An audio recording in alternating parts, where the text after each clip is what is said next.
ನಮಸ್ತೆ ಎಲ್ಲರಿಗೂ. ನಾನು ಕಾವ್ಯ. ನನ್ನ ಕುಕ್ ಆ್ಯಂಡ್ ಚಿಲ್ ಚಾನಲ್ಗೆ ಸ್ವಾಗತ. ಇವತ್ತಿನ ರೆಸಿಪಿ ಪ್ರಾನ್ಸ್ ಬ್ರೆಡ್ ರೋಲ್. ಇದನ್ನು ಟೀ ಟೈಮ್ ರೆಸಿಪಿ ಅಂತಲೂ ಕೂಡ ಹೇಳ್ಬೋದು. ಇದನ್ನು ಈವ್ನಿಂಗ್ ಟೈಮಲ್ಲಿ ಬಿಸಿ ಬಿಸಿಯಾಗಿ ತಿನ್ನಲಿಕ್ಕೆ ತುಂಬಾ ಟೇಸ್ಟಿಯಾಗಿರುತ್ತೆ ಹಾಗೂ ಮಕ್ಕಳಿಗೂ ತುಂಬಾ ಇಷ್ಟವಾಗುತ್ತೆ. ಇದನ್ನು ಒಂದು ಸಲ ನಿಮ್ಮ ಮನೇಲಿ ಟ್ರೈ ಮಾಡಿ. ಬನ್ನಿ ಇದನ್ನು ಸಿಂಪಲಾಗಿ ಹೇಗೆ ಮಾಡೋದು ಅಂತ ನೋಡ್ಕೊಂಡು ಬರೋಣ. ಆಗ ನಾನು ಒಂದು ಪ್ಯಾನನ್ನು ಬಿಸಿಗಿಟ್ಟಿದ್ದೇನೆ. ಇದರಲ್ಲಿ 2-3 ಸ್ಪೂನ್ ಆಗುವಷ್ಟು ಎಣ್ಣೆನ ಹಾಕ್ಕೊಂಡಿದ್ದೇನೆ. ಎಣ್ಣೆ ಸ್ವಲ್ಪ ಬಿಸಿ ಆದಮೇಲೆ ಒಂದು ಈರುಳ್ಳಿನ ಈ ರೀತಿ ಚಿಕ್ಕದಾಗಿ ಕಟ್ ಮಾಡಿ ಮಿಕ್ಸ್ ಮಾಡಿದ್ದೇನೆ. ಇದನ್ನು ಚೆನ್ನಾಗಿ ಫ್ರೈ ಮಾಡ್ಕೊಂಡು ಇವಾಗ 1 ಟೀ ಸ್ಪೂನ್ ಆಗುವಷ್ಟು ಶುಂಠಿ ಬೆಳ್ಳುಳ್ಳಿ ಪೇಸ್ಟ್ನ ಕೂಡ ಆ್ಯಡ್ ಮಾಡಿದ್ದೇನೆ. ಇದನ್ನು ಕೂಡ ಈ ರೀತಿ ಚೆನ್ನಾಗಿ ಫ್ರೈ ಮಾಡ್ಕೊಳ್ಬೇಕು. ಇವಾಗ 1 ಹಸಿಮೆಣಸಿನ್ಕಾಯಿನ ಕಟ್ ಮಾಡಿ ಹಾಕಿದ್ದೇನೆ.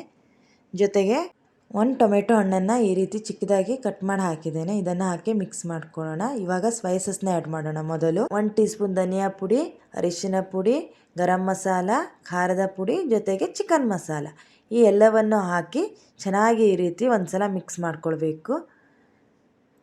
ನೋಡಿ, ಈ ರೀತಿ ಚೆನ್ನಾಗಿ ಒಂದು ಸಲ ಮಿಕ್ಸ್ ಮಾಡ್ಕೊಂಡು ಇದರಲ್ಲಿ ಇವಾಗ ರುಚಿಗೆ ಎಷ್ಟು ಬೇಕೋ ನೋಡಿ ಉಪ್ಪನ್ನು ಆ್ಯಡ್ ಮಾಡ್ತಾ ಇದ್ದೇನೆ. ಉಪ್ಪನ್ನು ಕೂಡ ಹಾಕಿ ಚೆನ್ನಾಗಿ ಈ ರೀತಿ ಒಂದು ಸಲ ಮಿಕ್ಸ್ ಮಾಡ್ಕೊಂಡು ಇದಕ್ಕೆ ಇವಾಗ 1/4 ಕಪ್ ಆಗೋಷ್ಟು ನೀರನ್ನು ಆ್ಯಡ್ ಮಾಡಿದ್ದೇನೆ.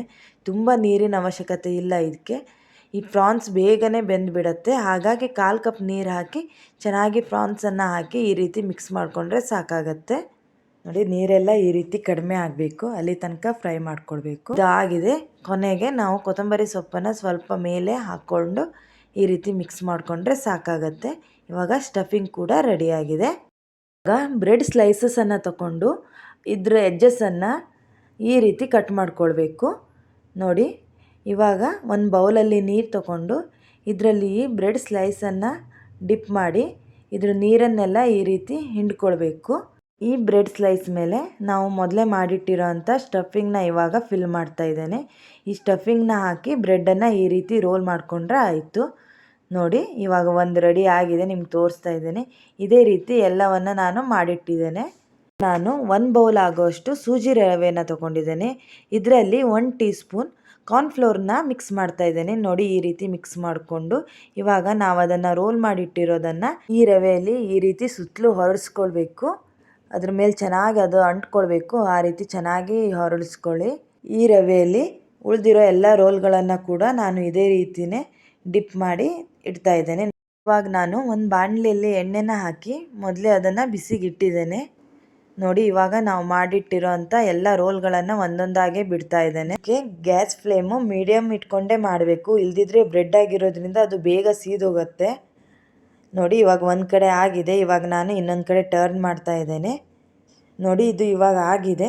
ಇದಕ್ಕೆ ಗೋಲ್ಡನ್ ಕಲರ್ ಬಂದರೆ ಸಾಕಾಗತ್ತೆ. ಇದು ತುಂಬಾ ಫ್ರೈ ಆಗಬೇಕಂತ ಇಲ್ಲ. ನಾನು ಇದನ್ನು ಒಂದು ಪ್ಲೇಟ್ ಮೇಲೆ ಈ ರೀತಿ ತಗೊಂಡಿದ್ದೇನೆ. ಬನ್ನಿ, ಇವಾಗ ನಿಮಗೆ ಸರ್ವ್ ಮಾಡಿ ತೋರಿಸ್ತಾ ಇದ್ದೇನೆ. ಮೇಲೆಲ್ಲ ಕ್ರಿಸ್ಪಿಯಾಗಿದ್ದು ಒಳಗಡೆ ತುಂಬ ಜ್ಯೂಸಿ ಆಗಿರುವ ಪ್ರಾನ್ಸ್ ಬ್ರೆಡ್ ರೋಲ್ ಕೂಡ ಇವಾಗ ರೆಡಿಯಾಗಿದೆ.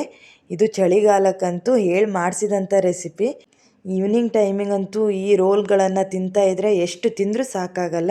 ನೋಡಿ, ಇವಾಗ ನಿಮಗೆ ಓಪನ್ ಮಾಡಿ ಕೂಡ ತೋರಿಸ್ತಾ ಇದ್ದೇನೆ. ಇದನ್ನು ನೋಡ್ತಾ ಇದ್ರೇ ನನಗೆ ಕೂಡ ಇವಾಗ ತಿನ್ನಬೇಕು ಅನಿಸ್ತಾ ಇತ್ತು, ಅಷ್ಟು ಚೆನ್ನಾಗಿ ಬರುತ್ತೆ ಇದು. ಹಾಗಾದರೆ ಇನ್ನೇನಕ್ಕೆ ತಡ, ಇದನ್ನು ಮಿಸ್ ಮಾಡದೆ ನಿಮ್ಮ ಮಕ್ಕಳ ಜೊತೆ ಫ್ಯಾಮಿಲಿಗೆ ಕೂಡ ಮಾಡಿಕೊಡಿ. ಇದನ್ನು ತುಂಬಾ ಇಷ್ಟಪಟ್ಟು ತಿಂತಾರೆ. ಈ ರೆಸಿಪಿ ಏನಾದರೂ ನಿಮಗೆ ಇಷ್ಟವಾದರೆ ಪ್ಲೀಸ್ ಇದನ್ನು ನಿಮ್ಮ ಫ್ಯಾಮಿಲಿ ಫ್ರೆಂಡ್ಸ್ ಜೊತೆ ಶೇರ್ ಮಾಡಿ, ಸಬ್ಸ್ಕ್ರೈಬ್ ಮಾಡ್ಕೊಳ್ಳಿ ಹಾಗೂ ಕಮೆಂಟ್ ಮಾಡಿ. ಆದಷ್ಟು ಬೇಗ ಇನ್ನೊಂದು ರೆಸಿಪಿಯೊಂದಿಗೆ ಬರೋ ತನಕ ನಿಮಗೆ ಧನ್ಯವಾದಗಳು.